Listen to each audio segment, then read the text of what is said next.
السلام علیکم۔ یہ ایک سوال آیا ہوا ہے کہ کیا عذاب قبر کی کوئی حقیقت ہے؟ قرآن میں اس کی کوئی مثال دی گئی ہے؟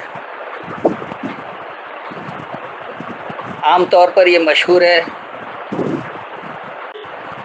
کہ قبر میں بھی جزا و سزا کا انتظام موجود ہے، لیکن پھر ان آیتوں کا کیا بنے گا جہاں اللہ کہتا ہے یوم القیامہ میں حساب کتاب کیا جائے گا؟ اگر قبر میں ہی کوئی حساب کتاب ہو رہا تھا، عذاب دیا جا رہا ہو یا جزا دی جا رہی ہو، تو وہ تو پہلے سے اسے پتہ ہے کہ اس کے عمل کیا ہے، پھر اسے قیامت کے دن افراتفری کا کوئی سوال ہی نہیں پیدا ہوتا، اسے تو معلوم ہوگا۔ تو یہ بڑا تضاد آتا ہے، اس کی کیا حقیقت ہے؟ تو آئیے دیکھیے کیا قرآن بھی اس کی گواہی دے رہا ہے کہ کوئی قبر میں اس کی اعمال کے مطابق کوئی پکڑ ہے، یعنی یا سزا یا جزا کچھ بھی موجود ہے۔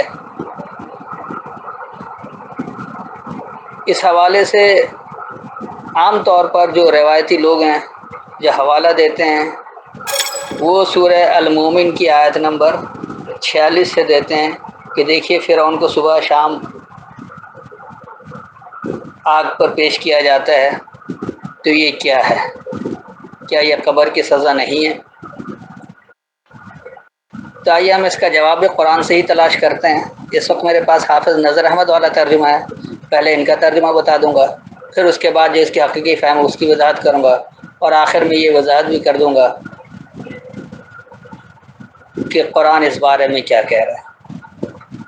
تو میں صرف 3 جگہ سے ہی کوشش کروں گا کہ مختصر بات بالکل واضح ہو جائے، زیادہ وقت بھی نہ ہو، اور قرآن سے اس کی بات بھی مکمل وضاحت ہو جائے۔ تو سب سے پہلے سورہ المومن، اس کی آیت نمبر 46، جہنم کی آگ جس پر وہ صبح و شام پیش کیے جاتے ہیں، اور جس دن قیامت قائم ہوگی حکم ہوگا تم داخل کرو آل فرعون والوں کو شدید ترین عذاب میں۔ یہ ہے وہ روایتی ترجمہ جس کی وجہ سے لوگ کہتے ہیں کہ دیکھیے فرعون کو کس طرح صبح شام آگ پیش کیا جاتا ہے، یقینی سی بات ہے کہ قیامت سے پہلے بھی کوئی سزا چل رہی ہے، اسی کو عذاب قبر کہا جا سکتا ہے۔ تو آئیے دیکھیے کیا واقعی اللہ یہ بات کہہ رہا ہے، اس کو سمجھتے ہیں۔ النار یعرضون علیہا، خاص جلنا، وہ پیش کیا گیا اس پر، یہ حاضر کیے جاتے نہیں ہیں۔ عرض کا مطلب ہی ہے عرضداشت، اس کو آپ کہہ سکتے ہیں کہ سامنے لانا۔ تو خاص جلنا عرض کیا گیا اس پر یا پیش کیا گیا اس پر، غدو و عشیہ، صبح اور شام۔ وَيَوْمَ تَقُومُ السَّاعَةُ، اور وہ دورانیہ کہ تم پر خاص لمحہ قائم ہوگا۔ ادخلوها، کہ داخل ہو جاؤ، آل فرعون، فرعون کے طریقہ کار والے، اشد العذاب، خوب سخت سزا۔ اس میں کہیں بھی یہ نہیں ہے کہ صبح شام آگ پیش کیا جا رہا ہے، یہ حال کی بات ہی نہیں ہے۔ یہاں کہا گیا کہ خاص جلنا اس پر پیش کیا گیا صبح شام۔ جب تک فرعون زندہ تھا تو موسیٰ اور ہارون اور جو ان کے ساتھی تھے وہ صبح شام فرعون کے سامنے پیش کر رہے تھے کہ دیکھو جو تمہاری حرکتیں ہیں، جو تمہارا عمل ہے، یہ خاص جلنے کی طرف جا رہا ہے، یہ اللہ کے حکم کے خلاف ورزی ہے۔ اور وہ اسے اس بات کی بھی آگاہی دے رہے تھے کہ دیکھو وہ دوران ہے جب تم پر خاص لمحہ قائم کیا جائے گا، تو جو بھی تم فرعون کے طریقہ کار والے ہو سخت سزا میں جاؤ گے، سخت سزا میں داخل ہو گئے فرعون کے طریقہ کار والے۔ لیکن پھر بھی وہ باز نہیں آ رہے تھے۔ یہ اس وقت کی بات ہے جب تک فرعون زندہ تھا اور آل فرعون اس کے ساتھ اسی طرح کا طرز عمل اختیار کیے ہوئے تھے، تو موسیٰ اور موسیٰ کے ساتھی وغیرہ یہ اسے صبح شام پیش کر رہے تھے کہ دیکھو تم خاص جلنے میں جا رہے ہو، اور اس دور کو یاد کرو جب تم پر خاص لمحہ قائم کیا جائے گا، یعنی قیامت کا لمحہ آئے گا، تو تم سخت ترین سزا میں داخل ہو جاؤ گے۔ لیکن انہیں اس بات کی پرواہ نہیں تھی۔ اب بعض لوگ یہ کہتے ہیں کہ دیکھیے جی بات تو یہ ہے کہ پیش تو کیا گیا انہیں، لیکن اس سے عذاب قبر ثابت نہیں ہو پا رہا۔ تو اب کچھ لوگ یہ کہتے ہیں کہ یہ عالم برزخ میں سزا مل رہی ہے، کیونکہ یقینی سی بات ہے کہ قبر اور قیامت کے درمیان جو لمحہ ہے اسے عالم برزخ کہا جاتا ہے۔ تو عالم برزخ میں روح پہنچ جاتی ہے اور اسے سزا دی جاتی ہے اور اسے جزا دی جاتی ہے۔ اگر اس بات کو بھی درست مان لیا جائے تو یہاں بھی بات پھر وہی آ جاتی ہے کہ پھر قیامت کے دن افراتفری کیسے؟ جو اللہ کہہ رہا ہے کہ یوم القیامت میں کوئی کسی کو نہیں پہچانے گا، باپ بھائی بہن کوئی رشتے کام نہیں آئیں گے، اور ہر ایک کو اس کے اعمال کے مطابق نتیجہ دیا جائے گا، تو وہاں تو ویسے ہی واویلا ہو رہا ہوگا کہ کس کا کیا نتیجہ اسے پتہ نہیں ہے، تو پھر یہ ایک تضاد آ جاتا ہے۔ اب اس کے لیے جو آیت پیش کی جاتی ہے عالم برزخ کے لیے، تو وہ ہے سورہ المومنون اور اس کی آیت نمبر 100، یعنی 23 کی 100۔ اب دیکھیے جو انہوں نے لکھا ہوا ترجمہ، تو آپ 100 کے بجائے 99 کو بھی لے لیں تو بات زیادہ واضح ہو جائے گی۔ وہ غفلت میں رہتے ہیں یہاں تک کہ جب ان میں سے کسی کو موت آئے تو وہ کہتا ہے اے میرے رب مجھے پھر دنیا میں واپس بھیج دے، شاید میں اس میں کوئی اچھا کام کر لوں جو چھوڑ آیا ہوں۔ ہرگز نہیں، یہ تو ایک بات ہے جو وہ کہہ رہا ہے، اور ان کے آگے ایک برزخ آڑ ہے جس دن قیامت تک وہ اٹھائے جائیں گے۔ تو یہ ہے وہ مروجہ ترجمہ۔ بات یہاں بھی سمجھنے والی کہ اللہ کیا کہہ رہا ہے۔ اب دیکھیے حتی اذا جاء، یہاں تک کہ جب آ جائے احدہم الموت، ان میں سے کسی ایک کو خاص مردنی، کوئی ایک جب مر جاتا ہے، قال رب ارجعون، تو کہتا ہے رب مجھے لوٹا دے۔ کیوں لوٹنا چاہتا ہے؟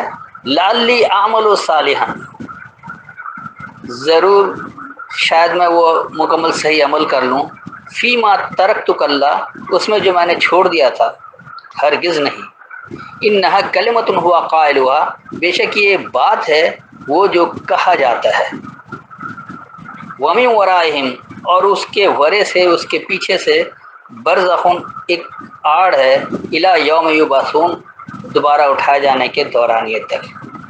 تو یہاں بھی جو بات واضح کی گئی ہے وہ اللہ یہی بتا رہا ہے کہ جب کوئی ایک مر جاتا ہے، کسی کو بھی جب مردنی آ رہی ہوتی ہے، موت کی کیفیت آ رہی ہے، کسی ایک کو مردنی آ رہی ہوتی ہے، تو وہ کہتا ہے رب مجھے مہلت دے دے، کچھ میں مزید زندہ رہ جاؤں، کیونکہ وہ اللہ کی طرف پلٹنا چاہتا ہے۔ یہ اس وقت کی بات ہو رہی ہے جب موت آ رہی ہے، موت ابھی آئی نہیں ہے، جان کنی کی کیفیت جو ہوتی ہے۔ اب اس میں ہمارے یہاں روایتی طور پر کہتے ہیں کہ جی سورہ یاسین پڑھ لو تاکہ دم آسانی سے نکل جائے، روح آسانی سے نکل جائے۔ تو یہ روح اور جسم کا تصور بھی دراصل ہندوانہ تصور ہے جو آ گیا ہے۔ قرآن کوئی الگ الگ جسم کو نہیں بانٹتا ہے، ایک انسان پوری ایک اکائی ہے، کوئی روح الگ نہیں ہے۔ وہ اس کی وہ توانائی ختم ہوتی ہے، پھر ایک الگ بحث ہو جائے گی۔ اس وقت بات یہ ہے کہ جب وہ موت کی کیفیت آتی کسی ایک پر بھی، تو وہ رجوع کرنا چاہتا ہے رب کی طرف، کہتا ہے رب مجھے رجوع کرنے دے، اور کس لیے کرنے دے؟ کہ میں مکمل صحیح عمل کروں جو میں نے چھوڑ دیا ہے۔ تو اللہ کہہ رہا ہے ہرگز نہیں، یہ تو ایک بات ہے جو وہ کہنے والا کہتا ہے۔ جب تک زندگی تمہیں دی ہوئی تھی، ہاتھ پیر سلامت تھے، سب کچھ کام کر رہے تھے، تمہیں موت کا آثار محسوس نہیں ہو رہا تھا، تو جب تک تو تم اس میں مکاری کرتے رہے، اللہ کے احکامات کی نافرمانی کرتے رہے، اور جب موت کو نزدیک دیکھ رہے ہو تو اب کہتے ہیں میں رجوع کروں تاکہ میں مکمل صحیح عمل کر لوں جو میں نے چھوڑ رکھا ہے۔ تو یہ صرف ایک بات ہے کہنے والے کی۔ اور ایسا کیوں ہے کہ اس کے پیچھے دراصل ایک نہ نظر آنے والی آڑ ہے دوبارہ اٹھائے جانے کے دوران۔ قیامت اور موت کے درمیان، موت سے قیامت تک ایک ایسی آڑ ہے جو نظر نہیں آتی۔ برزخ کا مطلب ہی ایک ایسی رکاوٹ، ایک ایسی چھپی ہوئی چیز جو فاصلہ اس میں برقرار بھی رکھتا ہے اور کسی کو نظر بھی نہیں آتا ہے۔ اس کے لیے اگر آپ چاہیں تو سورہ فرقان اور سورہ رحمان میں بھی دیکھ سکتے ہیں، وہاں بھی لفظ برزخ استعمال ہوا ہے، جہاں میٹھے پانی اور کھارے پانی میں ایک آڑ ہے، وہاں بھی لفظ برزخ ہے۔ تو ایک ایسی آڑ کے نظر نہیں آتی، نہ لوگ دیکھ سکتے ہیں، نہ کوئی مائکروسکوپ سب تک دیکھا جا سکے۔ یہ کیسی آڑ ہے کہ ان دونوں میں رکاوٹ بھی ہے، دونوں پانی مل بھی نہیں رہے اور پھر بھی الگ الگ ہے۔ تو یہ برزخ کی وضاحت کی گئی ہے کہ دیکھو قیامت اور موت کے درمیان یہ ایک ایسی نہ نظر آنے والی آڑ ہے، ایسی سخت آڑ ہے کیونکہ اسے کچھ پتہ ہی نہیں ہوگا۔ جیسے ہی وہ آئے گا تو سمجھے گا وہ ہو یہ قیامت اور سب کچھ یہ گئے، بالکل اسے احساس بھی نہیں ہوگا کہ ایسا کچھ گزر چکا ہے۔ اب ان سب کو سمیٹنے کے لیے آخر میں ایک آیت، تاکہ بات بالکل واضح ہو جائے کہ اللہ نے تو ایسا کہا ہی نہیں کہ کوئی قبر میں سزا ہوگی۔ اس کے لیے بالکل کہتے ہیں نا کہ وہ ہتھوڑے جیسی مار والی آیت ہے۔ اب آپ اس کے لیے سورہ یاسین کھول اور اس کی آیت نمبر آپ 52 دیکھ لیں۔ یعنی 36 کی 52۔ وہ کہیں گے آئے وائے ہم پر، ہمیں کس نے اٹھا دیا ہماری قبروں سے، یہ ہے وہ جو اللہ رحمان نے وعدہ کیا تھا اور رسولوں نے سچ کہا تھا۔ اب اس ترجمے میں بھی دیکھ لیجیے، حالانکہ یہ روایتی مروجہ ترجمہ ہے، لیکن یہاں بھی یہ وہی واویلا کر رہے ہیں کہ ہمیں کس نے ہمارے قبروں سے اٹھا دیا، اور رحمان کا وعدہ جو ہے وہ رسولوں نے سچ کہا تھا۔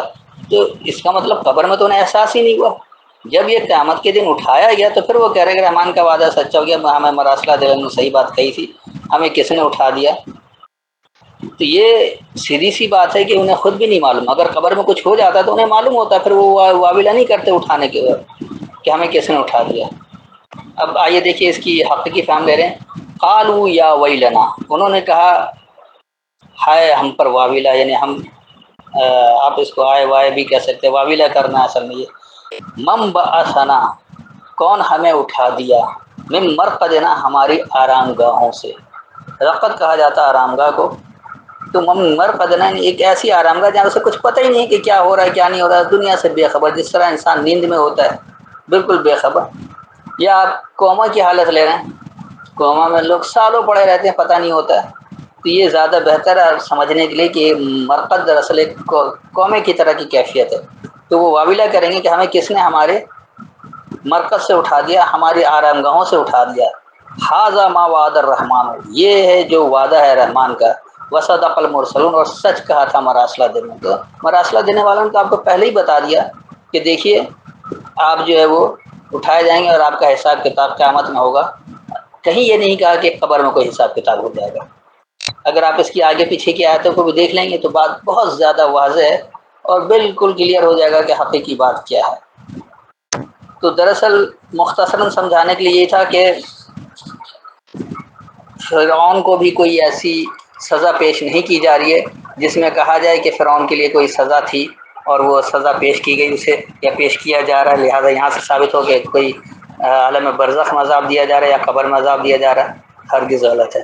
برزخ اللہ کی ایسی آڑ کو کہتا ہے جو نہ نظر آنے والی ہے اور اس کی کیفیت کا کسی کو اندازہ ہی نہیں ہوتا، پتہ ہی نہیں ہوتا ہے، لہٰذا اللہ نے یہ ضرور کہا ہے کہ جب تم اٹھائے جاؤ گے تو تمہیں ایسا ہی لگے گا کہ جیسے تم عالم برزخ میں تھے۔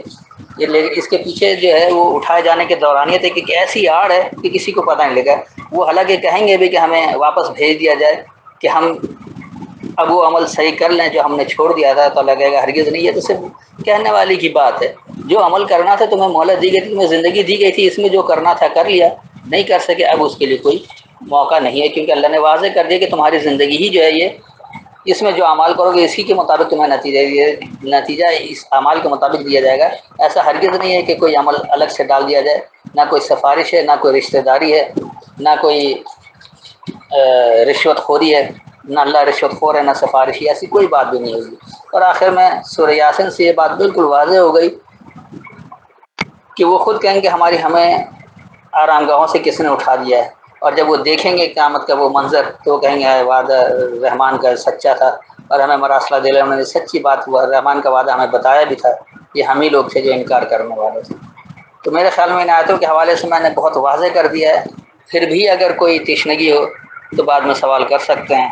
السلام علیکم۔